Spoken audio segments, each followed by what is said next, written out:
el artículo 1236 del Código Civil, ¿no? A ver, yo no soy abogado, pero sé de finanzas. Entonces, lo que le digo es, independientemente, un bono finalmente es una representación de una deuda, ¿ok?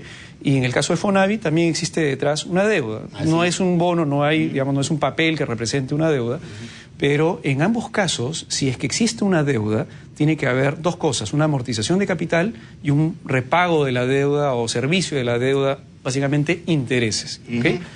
El gran problema en ambos casos, y por eso es que yo veo una gran similitud entre una y otra, independientemente de los términos legales que los abogados le quieran poner, en ambos casos lo que veo y lo que entiendo es que hay un problema en el medio, que es un problema de tiempo, que en economía es el valor de dinero en el tiempo, que tiene que ver con si la deuda se dio hace años, cuánto es lo que vale ahora si es que la moneda en que se hizo esa deuda ya no vale nada. No estoy poniéndome ni a favor ni en contra, simplemente digo que ahorita hay un gran dolor de cabeza a la hora de hacer la valorización de la deuda, porque hay que traerla a valor actual, digamos, hay que tratar de alguna manera definir cuánto es el valor de mercado de esa deuda. ¿Me equivoco o no? En ambos casos. Yo no creo que sea mucho dolor de cabeza. El Ministerio de Economía en el año 2005, cuando participó de los trabajos de la comisión creada por el Decreto Supremo 148, hizo una proyección de la deuda. Eso fue en el 2005. De modo que desde el 2005 el gobierno sabe exactamente cuánto debe y a quién le debe. Ahora que diga que no tiene los registros, eso es parte de una política destinada a discriminar al acreedor peruano, entre ellos los pensionistas, los fonavistas, los expropiados y los acreedores extranjeros, todos los cuales cobran actualizado, puntual, con intereses y con mucha cortesía por parte de los agentes pagadores. ¿Cuánto es más o menos el monto de la deuda de la reforma agraria? Actualizada en el 2005 por el Ministerio de Economía y Finanzas, 4.000 millones de dólares. 4.000 millones de dólares, de acuerdo. Yo la verdad es que no sé qué factor han usado para la actualización, Índice de precios al consumidor de Lima Metropolitana, que es el mismo factor que utiliza el gobierno para actualizar las deudas que le tienen a la SUNAT. El IPC. Entonces, así es, el IPC. De la misma forma como el Estado actualiza las deudas que tiene que cobrarnos con el IPC, nosotros hemos aplicado el IPC porque así lo establece la ley. De acuerdo. Y con el IPC actualizado entiendo, el gobierno tiene perfectamente identificado todos los tenedores de los bonos de la reforma agraria y es aproximadamente 4.000 millones. Y digo esto ¿por qué? Porque se han escuchado diferentes montos. Yo he visto, por lo menos, aparecido hoy día en el periódico, 1.000, 2.000 millones. Y es lo mismo que en Fonavi, en realidad. Es decir, en Fonavi no se conoce exactamente las personas, por eso es que hay todo un tema de registro. Es un informe que presentó el presidente de la comisión creada por el Decreto Supremo 148, que es el doctor Milton von Hesse, actual ministro de Agricultura, y le entregó el informe al ministro de Economía en aquel entonces, el doctor Jaime Quijandría. Eso está en un documento escrito, la proyección de la deuda está impresa y ahí es donde consta que son 4.000 millones de dólares, no es un dato al aire, ¿no? De acuerdo. Entonces, asumamos que son 4.000 millones de dólares y que los bonistas o los tenedores de los bonos están perfectamente identificados. Así es. De acuerdo. ¿Quiénes son los que tienen actualmente los bonos? ¿Quiénes son los que están cobrando la deuda actualmente?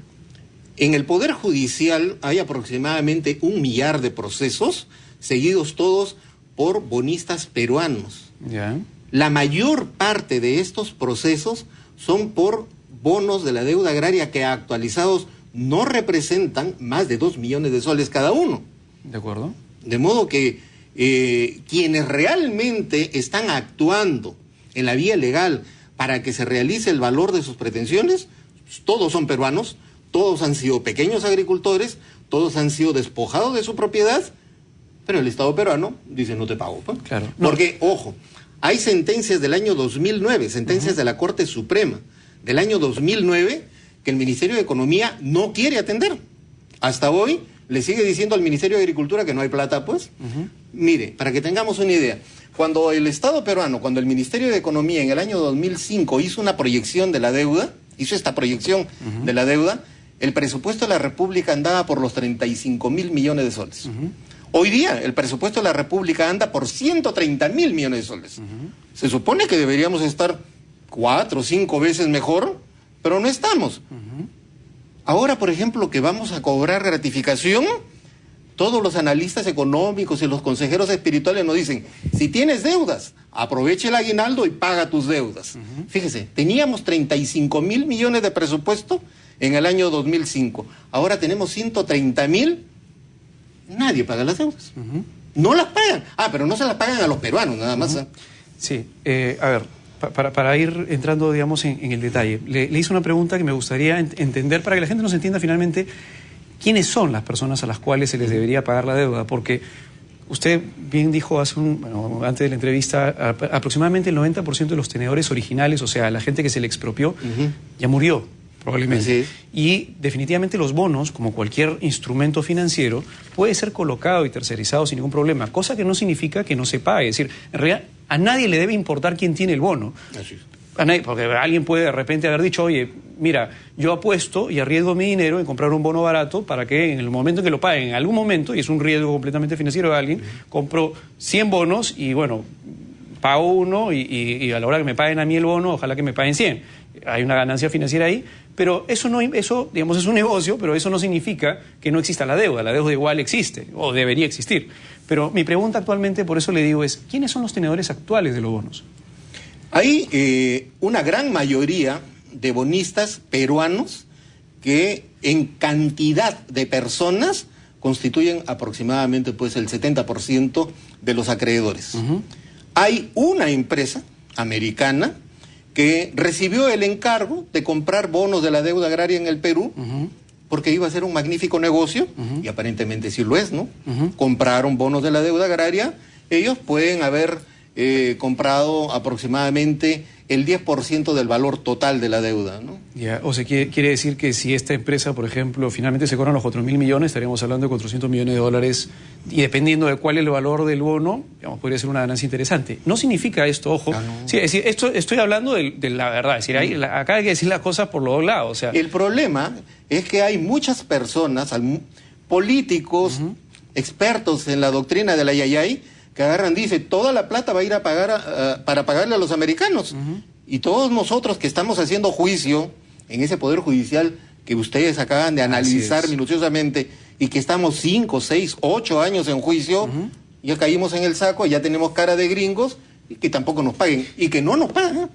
Porque el problema es que hay 4 sentencias del Tribunal Constitucional, hay 20 sentencias de la Corte Suprema y no obstante todo eso, el Ministerio de Economía no pagaba. Ahora, es verdad que efectivamente el hecho de que una persona, una empresa, una institución, o en este caso la representación nacional, el Estado, digamos, independientemente del gobierno, el Estado, pague sus deudas, es una señal muy potente porque le da confianza al mercado y obviamente hace que la próxima vez que alguien emita deuda, le crean. En este caso, ese no es el problema del Estado peruano actualmente porque se emite deuda y todo el mundo quiere comprarla. No es eso, pero independientemente de eso, el espíritu de cualquier deuda es que se tenga que pagar, que se tenga que honrar, porque si no, nadie emitiría deuda. La pregunta es cómo se honra. A ver, cuando padecimos la guerra con la Gran Colombia, que nos declaró Bolívar, Bolívar le impuso a Gamarra, dentro de las condiciones de paz, el pago de la deuda de la Guerra de la Independencia. Dijo, la Guerra de la Independencia ha sido solventada por el Estado de la Gran Colombia y el pueblo peruano ingrato no nos ha pagado. Así que Gamarra fue a la caja, sacó la plata y le pagó completa la deuda a Bolívar.